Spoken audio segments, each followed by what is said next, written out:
Eto na yata ang pinaka nakakatakot na nangyari sa isang NBA player ngayong season dahil buhay ang nakataya dito mga idol. Nilagay sa stretcher ang player na to ng Memphis Grizzlies. Lahat napadasal dahil unresponsive ang na-injured na player na to. Hindi mapakali at nataranta yung naka-injured mga idol na opposing player.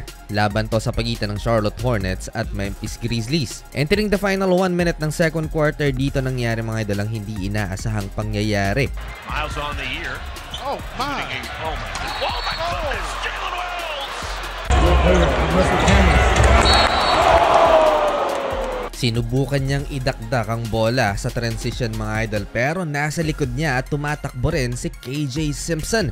At sa hindi inaasahang pangyayari, nasahod niya ang paa ni Jalen Wells. Kaya ayun, masama ang pagkakabagsak. Sinubukan pag ipagtanggol ni Ja Morant ang kanyang teammate dito kay Mark Williams na lumapit din sa eksena. Ang nakakatakot dyan mga idol, unresponsive ang rookie. Mukhang naapektuhan ng kanyang upper body. Agad na tumakbo ang medical staff dahil emergency ang nangyari mga idol at nilabas ang stretcher. In critical condition, unresponsive pa rin makalipas ang ilang minuto mga idol dahil doble ingat ng medical staff dahil mukhang leeg yung tinamaan, nilagyan siya ng neck brace. Wala pa rin siyang malay ng inilabas sa arena. Devastating news ito for the Memphis Grizzlies lalo na't papatapos na ang regular season at nalalagay pa sila sa alanganin sa standings. Flagrant penalty foul to ang tinawag kay KJ Simpson.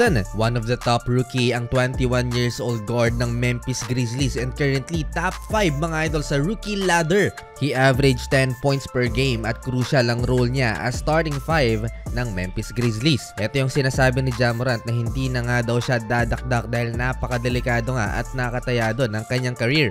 Dahil any moment pwedeng maaksidente kagaya sa nangyari kay Jalen Wells at baka malagay pa sa alanganin ang karir ni Ja Morant kung sa kanya nangyari to. Halos 30 minutos rin na na-delay ang laban mga idol dahil sa nangyari.